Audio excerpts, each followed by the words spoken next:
Hello students, welcome back to Bye Panda 2.0। आज हम सीखेंगे मैकेनिज्म ऑफ ब्रीथिंग, कैसे हम सांस अंदर लेते हैं और बाहर निकालते हैं। अब इस कंसेप्ट को सीखने के लिए हमें ना एक कंसेप्ट रिमेम्बर करना पड़ेगा और वो है प्रेशर एंड वॉल्यूम का कंसेप्ट। ठीक है, for example you are sitting in a classroom. तुम किसी क्लासरूम में बैठे हो, वहां पे सिर्फ 4 स्टूडेंट्स हैं, एक इस कॉर्नर में, एक दूसरे कॉर्नर में, और एक इस कॉर्नर में, और एक इस कॉर्नर में। सारे स्टूडेंट एक दूसरे से दूर दूर बैठे, ठीक है। और एक क्लासरूम ऐसी है जहां पे देयर आर 25 स्टूडेंट और वो इकट्ठे टाइटली पैक्ड है, ठीक है। तो अब एक क्लासरूम में तुम लोगों के बीच में इतना ज्यादा स्पेस है, एनर्जी लो है, ठीक है, तुम्हें टाइट नहीं फील हो रहा, फ्रस्ट्रेशन नहीं आ रही, गर्मी नहीं लग रही। और बी क्लासरूम में इतना ज्यादा टाइट फील हो रहा है, ठीक है, इतनी ज्यादा गुस्सा आ रहा है, एनर्जी तुम में ज्यादा है, तुम्हारा मन है कि कब ये गेट खुले और हम यहाँ से बाहर निकल जाए, ठीक है। वैसे ही होता है प्रेशर एंड वॉल्यूम का कंसेप्ट। जहां पे एरिया कम होगा वहां पे प्रेशर ज्यादा होगा, ठीक है। जैसे तुम उस टाइट क्लासरूम में बैठे हो और तुम्हें बहुत गुस्सा आ रहा है, जहां पे एरिया कम होगा वहां पे प्रेशर ज्यादा होगा और तुम्हें क्या होगा, उस क्लासरूम से बाहर जाना है। वैसे ही जहां पे एरिया बहुत ज्यादा है वहां पे तुम रिलैक्स होके बैठे हो, ठीक है। तो अब जल्दी से हम इस कंसेप्ट को फिर से रिवाइज करते हैं। प्रेशर वही ज्यादा होगा जहां पे एरिया कम होगा। तो इन दोनों कंटेनर को देख रहे हैं, यहाँ पे हमने पिस्टन लगा रखा है। जब हम पिस्टन को नीचे करते हैं, हम एरिया कम कर देते हैं, तो वहां पे प्रेशर ज्यादा हो जाता है, क्योंकि अगर ये एयर पार्टिकल है, ये एयर मॉलिक्यूल है, हमें पता है ये मॉलिक्यूल अपनी ही पोजीशन में क्या कर रहे हैं, वाइब्रेट कर रहे हैं, ठीक है, वो मूव कर रहे हैं। तो जब वो मूव कर रहे हैं तो वो इससे भी टकराएगा, उससे भी टकराएगा, वॉल से भी टकराएगा, ए पार्टिकल से भी टकराएगा, बी पार्टिकल से भी टकराएगा। बट अगर सेकंड केस में देखा जाए तो हमने वही मॉलिक्यूल का और स्पेस कम कर दिया, हमने उनको और टाइट कर दिया, तो मतलब अब उनमें दोनों तीनों में लड़ाई होगी, एक दूसरे से टकरा रहे हैं, ठीक है, फ्रिक्शन पैदा होगी। तो ज्यादा क्या हो रहा है, प्रेशर प्रोड्यूस हो रहा है। यहाँ पे ज्यादा स्पेस है तो टकरा भी रहे हैं तो इतना फर्क नहीं पड़ रहा, ठीक है। तो जैसे ही जब एग्जाम्स आने से पहले डेज कम हो जाते हैं ना, तो एक माइंड में प्रेशर बिल्डअप हो जाता है ना कि अरे पेपर आ गया। वैसे ही जब हमने एरिया कम कर दिया तो प्रेशर बढ़ गया, ठीक है। तो ये एक बहुत इंपॉर्टेंट कंसेप्ट है। अब जब जहां पे हाई प्रेशर है, ठीक है, वहां से मॉलिक्यूल क्या करना चाहते हैं, मूव करना चाहते हैं। क्या तुम ज्यादा देर तक प्रेशर वाली स्टेज में रह सकते हो? नहीं ना, वहां से तुम्हें भी मूव करना होता है, रिलैक्सिंग स्टेज में आना है। तो यहाँ के मॉलिक्यूल बोलेंगे अरे हमें ना यहाँ से बाहर निकलने दो, तो they want to move from there, ठीक है, क्योंकि यहाँ पे बहुत सारी एनर्जी है, they want to move out from there. तो हमेशा मॉलिक्यूल क्या करता है, high pressure to low pressure move करता है। अगर इन दोनों के बीच में एक कनेक्टिंग लिंक बना दूं तो ये हाई प्रेशर वाले मॉलिक्यूल लो प्रेशर में मूव कर देंगे। और कहीं पे भी दो एरिया है जहां पे एक जगह प्रेशर हाई है और एक जगह लो है, उसे हम कहते हैं प्रेशर ग्रेडियंट, ठीक है। तो एयर पार्टिकल को मूव करने के लिए क्या चाहिए, प्रेशर ग्रेडियंट चाहिए। एक जगह हाई प्रेशर होना चाहिए, दूसरी जगह लो प्रेशर होना चाहिए, ठीक है। तो अब क्या करता है, लंग्स भी स्मार्टली क्या डेवलप करेगा, प्रेशर ग्रेडियंट, क्योंकि उसको ऑक्सीजन अंदर लेके जानी है, उसको ऑक्सीजन अंदर लेके जानी है, तो वो क्या करेगा, प्रेशर ग्रेडियंट बनाएगा। अब समझते हैं ये कैसे कर पाएगा लंग्स, कैसे लंग्स प्रेशर ग्रेडियंट बनाएगा, ठीक है। तो वाइल इंस्पिरेशन क्या करेगा, जब वो इंस्पायर करेगा, सांस अंदर को लेगा, तो क्या हो रहा है, जब हम इंस्पायर कर रहे हैं, बाहर से सांस अंदर ले रहे हैं, तो that means we are putting air inside our lungs. And मैंने अभी ऊपर ही समझाया है कि हायर प्रेशर से लोअर प्रेशर में गैस मूव करेगी, ठीक है। तो अगर मुझे बाहर से गैस लानी है, ये O2 एनवायरनमेंट में, ठीक है, एयर में, इसको लंग्स में लेके जाना है, तो कहाँ पे हाई प्रेशर होना चाहिए, लंग्स में कि एयर में कि एनवायरनमेंट में? अब मूवमेंट कहाँ को करनी है, जहाँ पे लो होगा, ठीक है, क्योंकि हमेशा हाई प्रेशर से लो प्रेशर में जाएगी। तो बाहर हाई प्रेशर होना चाहिए, अंदर लो प्रेशर होना चाहिए, ठीक है। तो ड्यूरिंग इंस्पिरेशन क्या होगा, बाहर हाई प्रेशर होगा, अंदर लो होगा, ताकि बाहर से ऑक्सीजन अंदर लंग्स में चले जाए। अब अंदर क्या है, लो प्रेशर है, इसीलिए अंदर के प्रेशर को हम कह देते हैं there is a negative pressure inside the lungs. Pulmonary मतलब lungs, term pulmonary is associated with lungs.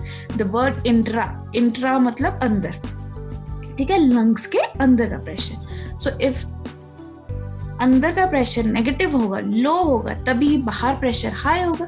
Pressure gradient बना मतलब कि एक जगह हाई एक जगह कम, तो हाई प्रेशर से वो ऑक्सीजन अंदर को चला जाएगा। Next is expiration. अब बाहर को निकालनी है हमें कार्बन डाइऑक्साइड, हमें एयर बाहर को निकालनी है, तो always we have to remember high pressure to low pressure. तो अंदर का प्रेशर हम क्या कर देंगे, हाई करेंगे, मतलब इंट्रा पल्मोनरी प्रेशर हाई कर देंगे, लंग्स के अंदर का प्रेशर, और बाहर एनवायरनमेंट का प्रेशर क्या होगा, लो होगा, तभी अंदर से बाहर कार्बन डाइऑक्साइड बाहर को जाएगी, ठीक है। तो ये प्रेशर ग्रेडियंट लंग्स भी बनाएगा, क्योंकि उसको भी एयर को अंदर बाहर करना है। अब कौन हेल्प करेगा लंग्स को ये प्रेशर ग्रेडियंट बनाने में, वो समझते हैं, ठीक है। प्रेशर ग्रेडियंट तो अभी समझ आ गया। जो हमारा नीचे लंग्स के नीचे we can see this C shape की मसल, ठीक है। तो ये जो नीचे हमें सी शेप दिख रहा है दैट इज डायफ्राम। ये डायफ्राम बहुत इंपॉर्टेंट रोल प्ले करता है, इसके साथ और भी मसल्स एसोसिएटेड है, बट डायफ्राम का इंपॉर्टेंट रोल। डायफ्राम क्या कर रहा है, पहले वो रिलैक्स बैठा हुआ है, ठीक है, रिलैक्स फॉर्म में वो ऐसे बेंट सा सी कर्व, देखो जब वो कॉन्ट्रैक्ट करेगा वो स्ट्रेट हो जाएगा, कॉन्ट्रैक्ट करेगा स्ट्रेट हो जाएगा। जब वो कॉन्ट्रैक्ट करे, can you see the area increase. ये देखो, मैं अगर यहाँ का एरिया मार्क करूं तो वो इतना है, ठीक है। यहाँ पे जब वो रिलैक्स था तो इतना सा एरिया था लंग का, जब उसने कॉन्ट्रैक्ट किया तो एरिया बढ़ा दिया, इतना एरिया बढ़ा दिया, ठीक है।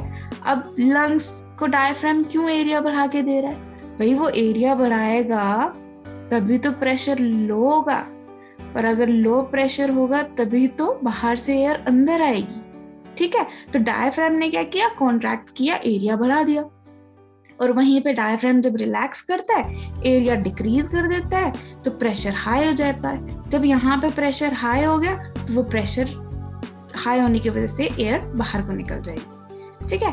अब डायफ्राम तो करता ही करता है, इसके साथ you also have to remember some muscles, उनका भी रोल होता है, ठीक है। तो वो जो मसल्स हैं they are specialized set of muscles, external and internal intercostal muscles, और वो रिब्स के बिटवीन होती है, ठीक है। चलो, जब हम डायफ्राम की बात कर रहे थे कि डायफ्राम कॉन्ट्रैक्ट कर रहा है, तो जब डायफ्राम कॉन्ट्रैक्ट कर रहे थे, डिड यू नोटिस कि लंग्स सिर्फ नीचे की तरफ खींचे जा रहा था, ठीक है।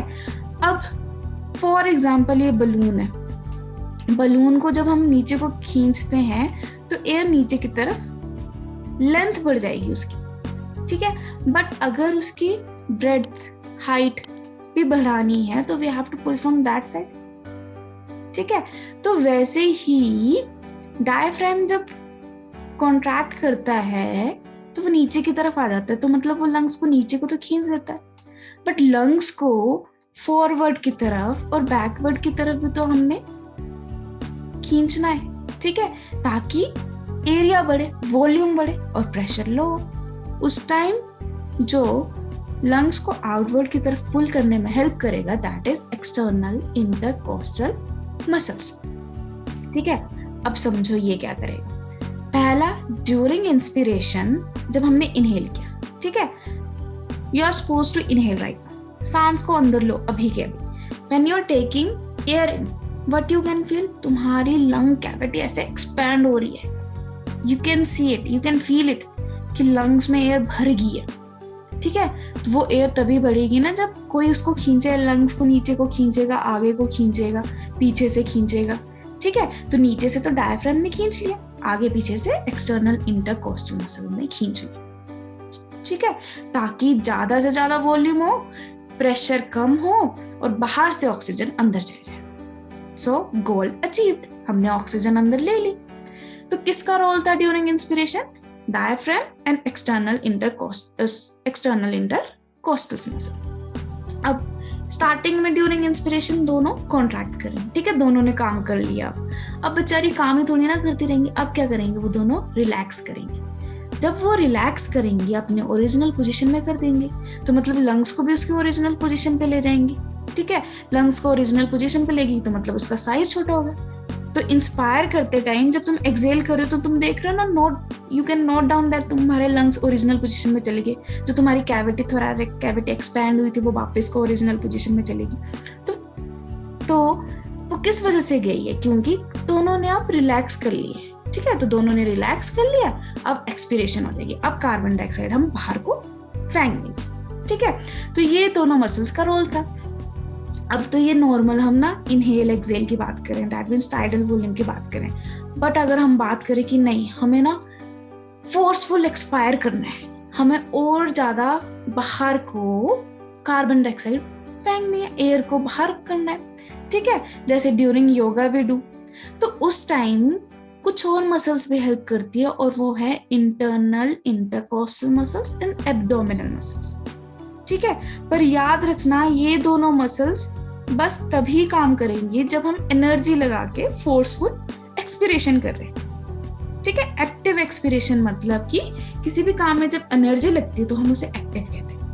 एक्टिव एक्सपिरेशन मतलब कि हम जबरदस्ती सांस बाहर फेंक रहे हैं, तो उसके लिए कुछ एनर्जी चाहिए होगी ना, क्योंकि नॉर्मल इंस्पिरेशन एंड एक्सपिरेशन तो एक्सटर्नल इंटरकोस्टल और डायफ्राम कंट्रोल कर रहे हैं। बट जब जबरदस्ती सांस बाहर फेंकना है, कार्बन डाइऑक्साइड बाहर फेंकना है, दैट टाइम रोल प्ले करेगा internal intercostal and abdominal muscles. वो क्या करेंगे, कॉन्ट्रैक्ट करेंगे कि ज्यादा से ज्यादा हम कार्बन डाइऑक्साइड को बाहर फेंक सकें, ठीक है। तो ये मसल्स का रोल था जिसकी वजह से हम इंस्पायर और एक्सपायर कर पाए। अब हमेशा याद रखना, डायफ्राम उसको नीचे की तरफ खींचेगा, that means anterior posterior axis, ठीक है, क्योंकि उसको नीचे की तरफ पुल करेगा।